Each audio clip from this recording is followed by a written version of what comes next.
Gawa na namin ang fish pan ni Lobe. Day 4 to, no?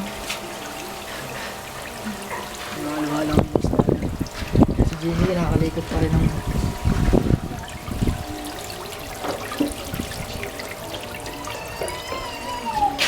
Yung mga pagong ilalagay namin. Hanap akong bato na ano eh. Ano yung mga isda? Flat na flat. Mga isda.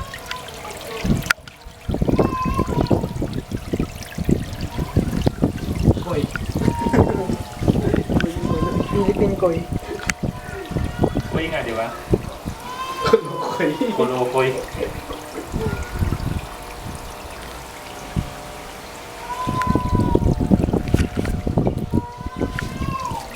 Maganda mag-relax dito dyan kasi may fountain para mamamayaman na yung karat dito.